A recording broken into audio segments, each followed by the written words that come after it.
massive monsters make mayhem-marking multiplayer machinations. Kaiju connive chaos, careening catastrophe, concurrent calamitous combat. Puppet pleased playing product perpetuates positive perspective. Audience annoyed at alliteration, await acquiescence. Hello all, I am A Talking Sock. That's my name and what I am. And at long last I have had the pleasure of playing Gigabash. So now I will proceed to take more pleasure in reviewing it just for you. Not that I like you like that or anything. Gigabash is everything its premise promises and then some. Coming by way of Malaysian indie studio Passion Republic Games, Gigabash is a 3D arena fighter for up to 4 players, featuring a playable cast of original kaiju characters with moves laid out similarly to Super Smash Bros., a bevy of stages with destructible and interactive elements, distinct art direction that perfectly complements everything the game sets out to invoke, all the offline modes one would expect from such a title, and online play with various types of matchmaking, a single-player mode with refined storytelling and cinematic sensibilities, plenty of nifty content to unlock as you play, a magnificent soundtrack available to enjoy outside gameplay via a sound test mode, and on top of all this, it costs $35 on Steam and has no in-game purchases whatsoever. It's also available on the Epic Games Store and PlayStation 4 and PlayStation 5 just for what it's worth. At time of writing, it isn't on Xbox or Nintendo yet, but fingers crossed they will be soon. Nothing but net. I've been crossed. In a lot of ways, Gigabash feels like a cult classic PS2, GameCube, or original Xbox game. Except it came out this year and has some customary modern elements like online play and achievements to go along with it. The feel of playing the game itself is rock solid. Every character carries the same sort of might one should expect when taking on the role of a towering colossus. Each character's moves are laid out in such a way that any player could pick up any monster and figure them out with relative ease. Yet at the same time, each character plays differently enough from the others to compel players to pick favorites. I personally really like Pipijura's. His ranged attacks and traversal skills make him feel very much at home in this Custom-Robo player's hands. I have hands sometimes. OMG. Dude, same. The stages are all very fun to play on as well. I for one feel that perhaps the reason the fighting game community doesn't jive with arena fighters in quite the same way they do with more standard one-on-one fighting games is due in large part to how the stages themselves factor into how one engages in fights. I mean, look at the way they treat platform fighters. They more or less determine that the majority of stages and all items be made illegal in tournaments for how they can influence the tide of battle. Well, either way, the stages in Gigabash have a lot of personality. Stage-specific hazards, scalable and throwable buildings, helpless pedestrians who add to the chaotic atmosphere. This stuff is crucial to the game's identity, in my opinion.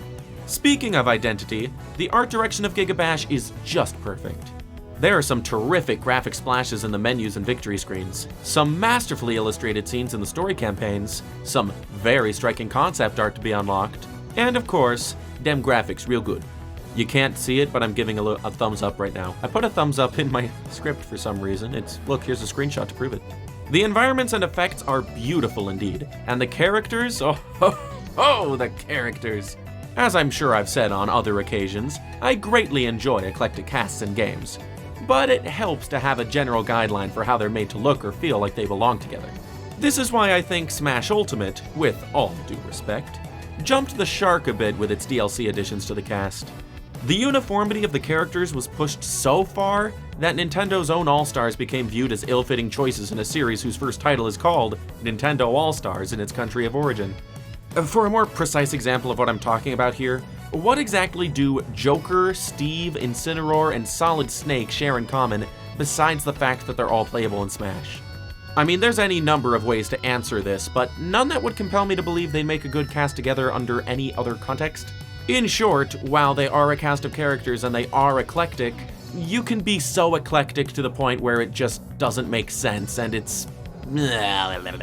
This goes double, no triple for Fortnite, but this is turning into a conversation best suited for another video. Gigabash handles this aspect with outstanding grace.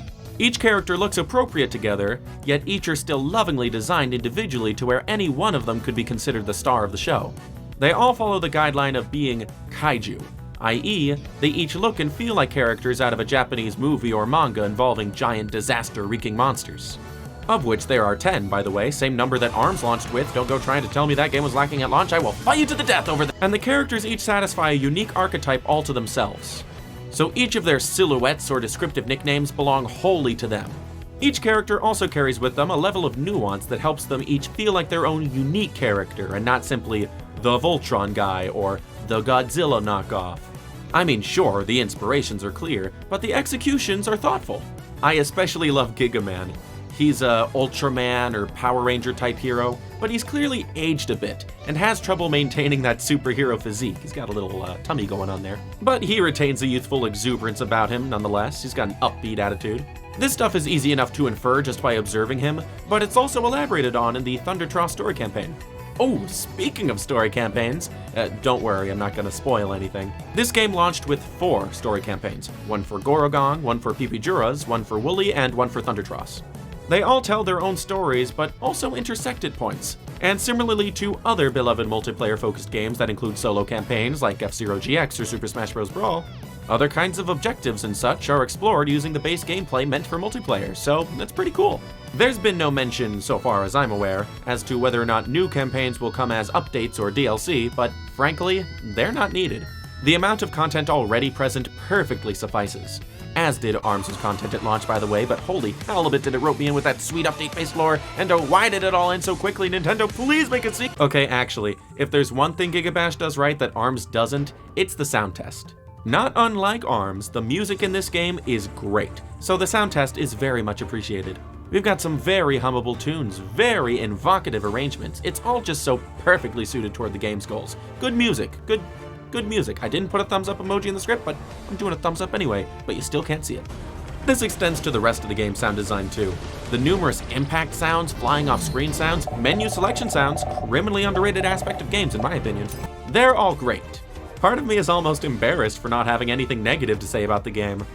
Well, I mean, maybe the fact that matchmaking online can be a little wonky, but I chalk that up to my so-so internet and the general lack of players online at any given time.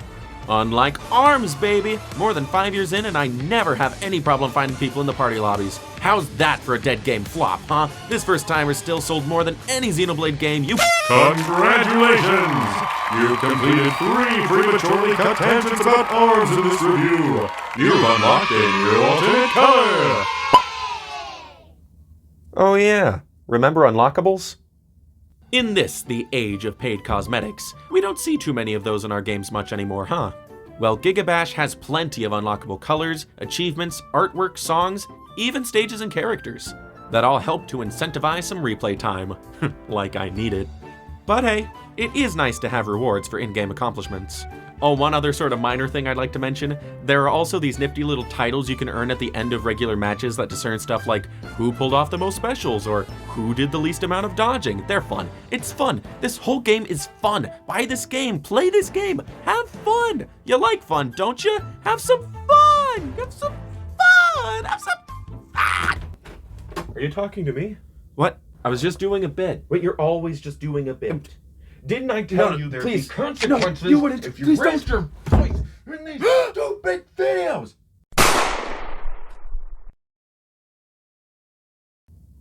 Well, none of that actually happened. To summarize my thoughts, Gigabash is fun. It invokes fond feelings of a time in gaming gone by. It's a treat on all fronts, be it gameplay, visuals, sound, or story. Even if you don't like kaiju stuff or arena fighters, I bet you'd still have a great time with this one. And if you do like kaiju stuff or arena fighters, you need this game. It'll become your new obsession. Thus concludes my review of Gigabash. If you've enjoyed it, lend me a like, comment and/or subscribe, please. And if you'd like to support my stuff and get plenty of exclusive perks, pledge to patreon.com/atalkingsock. Now, if you'll excuse me, I've got a lot more alliterative sentences to brainstorm from an extra view. Let's see, Universe utilizing uniquely united users undergoes upsetting upheaval under Ultra Corporation. Users isn't quite the right word. Still got a surprising amount of mileage with the letter U. Maybe I don't do that one next. Maybe I move on to, this script. Let's see. Art apparatus aimed at adolescents amazes adult and activates amusing advocacy afterwards. Do I gravitate toward vowels too much?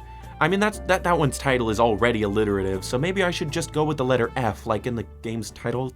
I don't know.